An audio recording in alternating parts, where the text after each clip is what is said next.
From deep in the heart of Texas, it's Life Talk for January 2013.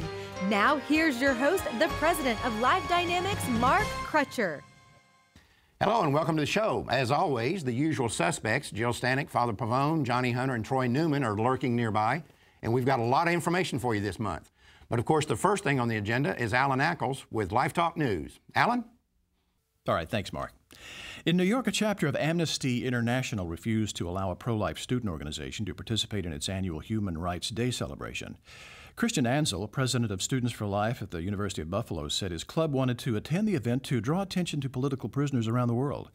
However, the leader of the event said the group would not be allowed to participate because its pro-life views were not in line with Amnesty International's long-standing support for abortion.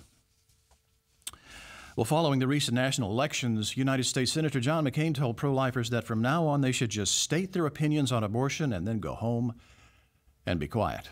Now McCain has led the way in approving an amendment to the National Defense Authorization Act, which allows federal dollars to fund abortions for military women who say that their pregnancies resulted from rape. The amendment was introduced by hardcore pro-abortion advocate Dianne Feinstein and drafted by New Hampshire pro-abortion Democrat Jeanne Shaheen. As expected, America's #1 abortion profiteer, Planned Parenthood, is praising the decision.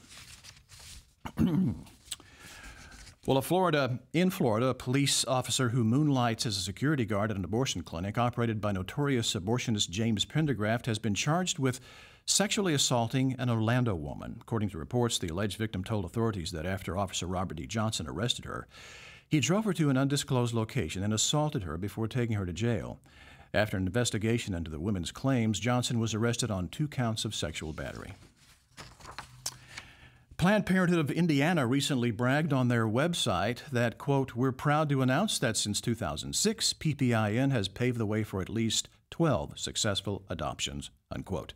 The problem is that comes out to about 1.7 adoptions per year spread out among the organization's 28 statewide locations. Meanwhile, those facilities executed over 5,000 unborn children in 2011 alone.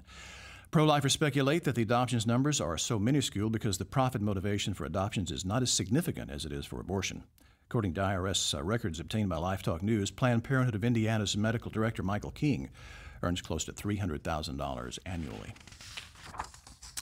In 2010, Planned Parenthood announced that by 2013, all of its affiliates would be required to do abortions in at least one of their locations. As reported on previous Life Talks, this has caused several affiliates to sever ties to the organization.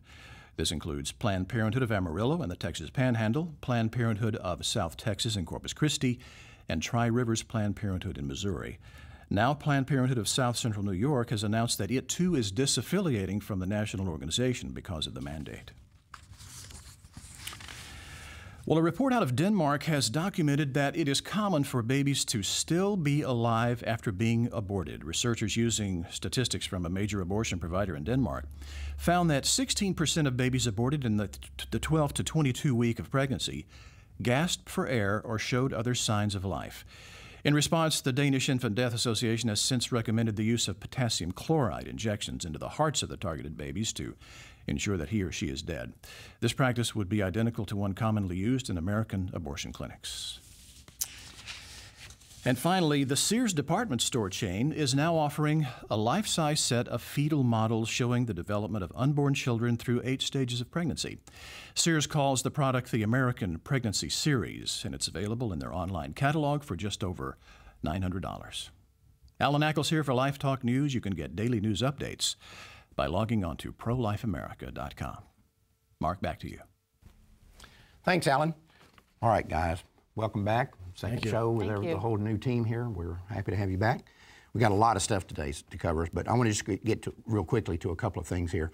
To no one's surprise, Planned Parenthood is calling for emergency contraception, which is basically an abortion. They can call it whatever they want to, but that's what it is. They say it should be sold over the counter without prescription and without age restrictions to anyone, and that it's safe and effective, as if they would know what safe is. The American Academy of Pediatrics is calling for the same thing and saying that it should be sold over the counter without age restriction. And they can call it whatever they want. This is something to aid men who sexually assault children. That's what this is about. Right. That's all this is about. Because Again, we saw this in England. We talked about it on a previous Life Talk, where they legalized emergency contraception over the counter without age restrictions. Did a study about it a couple of years later and see who was buying it. It was older males that were buying this stuff. Those are pedophiles. It's not fathers who go down to the drugstore and buy this for their kids. This is pedophiles who buy it for their victims so that they won't get caught. That's what this is all about. Not only that, but hormonal contraceptives and emergency contraceptives are very dangerous to women. Emergency contraceptives are 10 to 15 times the dose of hormonal contraceptives, and really, in reality, they are only artificial steroids. Right. And these estrogens and progesterones are listed by the World Health Organization as Group 1 carcinogens. They are as toxic as tobacco, asbestos, and mustard gas to women. Environmentally poisonous to our women, and yet we give them on a daily dose over the course of decades by drip, when men and boys won't take these steroids. They know that they're dangerous. Right, right. Well, it's if you think about a typical high school, boys are not allowed to take steroids if they're on the football team, but girls in that same school can be given steroids by the school nurse. Right. It's absolutely unbelievable. Go ahead, Father. No, well, as we all know, I mean, nobody should think that Planned Parenthood just all of a sudden came up with this decision. They've got a plan. They've got a strategic plan based on a perverse view of human sexuality, based on the desire to make more and more money off more and more sex, and they care nothing for these children or people who are being abused. Nothing. Nothing. And I think it also boils down to abortion. The number one agenda of the left, the number one agenda of Planned Parenthood, is to sell as many abortions as long as possible and to make it more frequent, more accessible. Look, it was Planned Parenthood that helped support the California law that allows nurse practitioners to do abortions, to continue to lower the standards so that more people can have more child killing. Right, that's right. That's what's going on. Well, anyway, Time magazine, of course, now has told us that the greatest person on the face of the earth is Barack Obama again, as I think we all knew, right? Did he win that a couple of years ago, too? I don't know. He can win it every year for all I care. But I think it's interesting that this country has so devolved now to the point that, first off, a man like Barack Obama can be the president of the United States. I thought it got as bad as it could get with Bill Clinton, but we set a new low. But one of the nominees for this thing was Sandra Fluke or whatever her name is. Oh my! This woman, I mean, we've got to the point where the desire to make other people pay for your promiscuity makes you a person eligible to be Person of the Year. Is that astonishing to y'all? It was terrible. I thought Rush Limbaugh even got a bad break on this one. Because actually what he was saying was true. Here this girl had a boyfriend that couldn't even afford to take care of her. And she wanted us to pay for it. And here she's trying to appear like she's this nice little college student, you know. And when you really find the background, that's us that been in college a long time. Expensive colleges, 30, too. Yes. And just was an outright activist who used a moment to really try to get her you know, that stuff is aggravating to me. Yeah, it is. It is. And lest anyone think that Person of the Year is such a great award to have. In 1938, the Person of the Year that was named was Adolf Hitler. Right. Wow. Well, I think Obama and Sandra Fluke or whatever her name is, they're all in good company. They are. Right. They're right where they need to be. Anyway, we had a story. We don't normally carry much information about stuff that happens outside the United States, but this was in Sussex, England. They have a rule over there about when a baby is born premature or in an abortion or whatever, it has to weigh a certain amount, or they say you cannot give it any care because it can't survive anyway. Why spend a whole lot of money under their national health care system, which is where we're steaming towards. So they have a cutoff on weight, and if it's below that weight, you don't do anything to the baby because it can't survive anyway. It just goes away. An interesting thing just happened. Madalena Dowse, I think is how you pronounce it, from Lewes, South Sussex, England, was born at just 23 weeks, and she was under the weight. However, somebody had left a pair of scissors on the scale, and those scissors caused the weight to be above, so they went ahead and offered her care, and she's perfectly healthy. Wow. So if those scissors hadn't been on that scale, right, they'd have killed this child that is now perfectly fine. That's amazing. Isn't that something? Wow. You know, and the neat thing is the age of viability is continually becoming lower and lower with the advance of fetal medicine and technology. 24 weeks was the cutoff date. Now 22, even 21 weeks now, children are surviving. So this fictitious idea of viability and you can save a baby is something that's moving all the time. But the bottom line is every baby deserves to be safe. Well, first off, I would argue, Troy, that the issue of viability is a complete fraud anyway. Well, that's why I said fictitious. Yeah, but we have now proven beyond a shadow of a doubt scientifically that babies are viable from the moment of fertilization. Mm-hmm. And the way we've proven that is through in vitro fertilization. If the baby were not cannot survive at that early age, outside the mother's womb, in vitro fertilization would not be conceivable, not be possible. The only reason the baby is taken out of the petri dish and put into a mother's womb is because we haven't developed the technology yet to keep that baby alive outside the womb. But the fact is that from a biological standpoint, in vitro fertilization would not be possible if the baby were not viable from the moment of conception. So this whole thing is nonsense. It's a strong point. You know, we're making decisions now as far as viability goes, like say 21, 22, 23 weeks, 19 in one case that we heard about. Whereas 100 years ago, people would have said, no, 30 weeks. If they're before 30 weeks, there's no way they can survive. The babies haven't changed. It's the technology that's changed. And by the way, Mark, that same theory or truth statement holds true for embryonic stem cell research and cloning. And that is why we are the true, consistent pro-life position that human beings' life begins at the moment of fertilization. Absolutely. It has to. It can't begin anytime else. Right. There's no other. It's not possible. It just by deductive reasoning and default, it has to begin at the moment of fertilization because it can't begin any other time. It's not possible. You know, of course, we've been pushing for the last couple of years the issue of eugenics through our MAFA 21 and so forth. Now, many of the pro-aborts are coming out here now and just openly stating, yeah, abortion is about eugenics. They're openly stating it. In a recent book, The Chronicle of Higher Education, one of these people from Johns Hopkins University, Nathaniel Comfort, he's a professor at the Institute of the History of Medicine at the Johns Hopkins University, makes the point. He says, look, talking about eugenics, and he's saying basically don't get all jacked up about this. He says, we practice eugenics because we, quote, regularly abort fetuses that test positive for Down syndrome, unquote. Mm-hmm. He's right. Mm-hmm. Sure. That's eugenics. That's where you're saying, if you look at the history of eugenics, when Francis Galton and James Charles Darwin came up with the idea, when you look at it, they said we're going to decide who gets to live and who gets to die in order to better the human race. We're going to control evolution. That's what they were saying. And that is so unjust.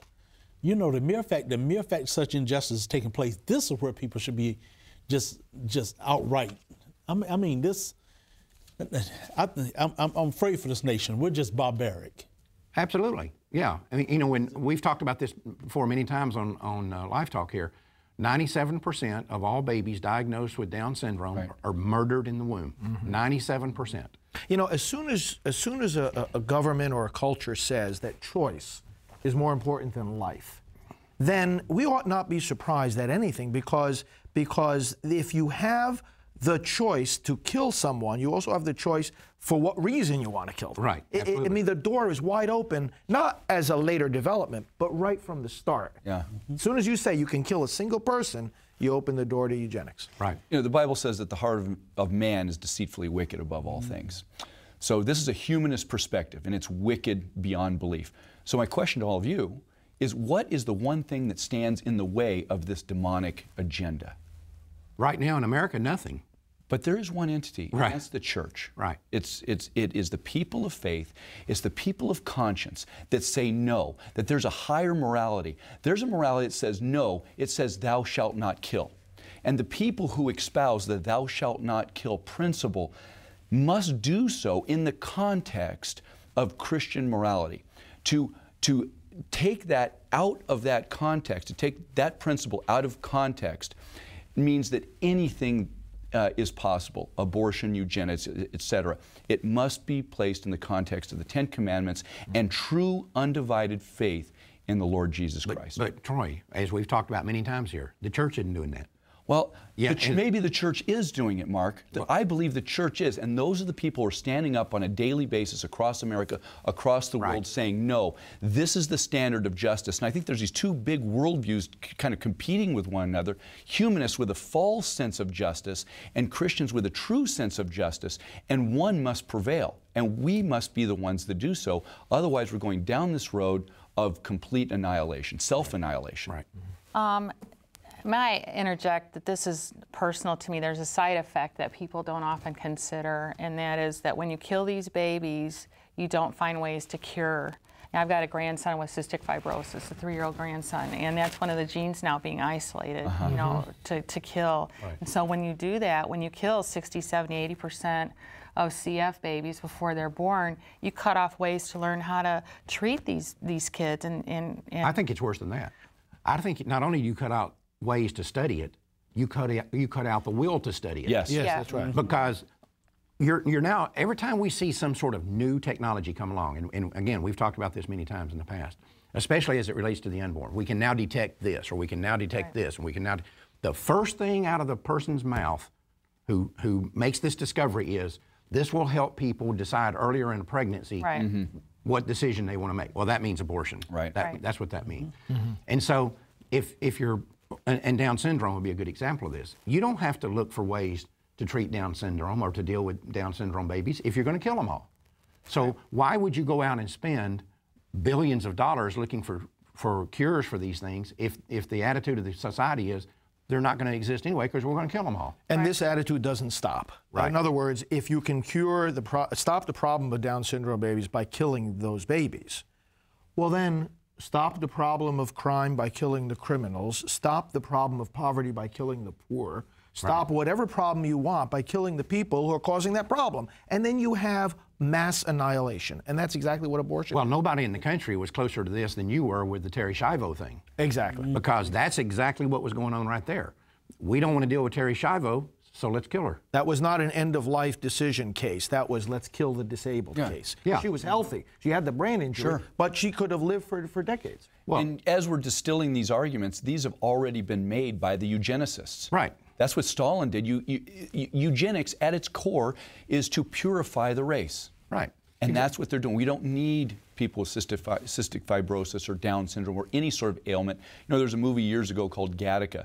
Right. Where they literally were attempting in this science fiction movie to make the perfect human being. And they would do so through eugenics, positive and negative eugenics. Well, that was Adolf Hitler. This is him earlier, and that's where we are. This is the application. This is what we're doing. All right, on another subject that is in the news these days, we heard about obviously the situation with the shootings in Connecticut, which no one can possibly deny is a horrific situation. I mean, I can't even imagine the horror that these families and these, you know, the children. They say some of these children were shot 11 or 12 times, and it's just, you can't hardly wrap your mind around it. It's kind of overwhelming.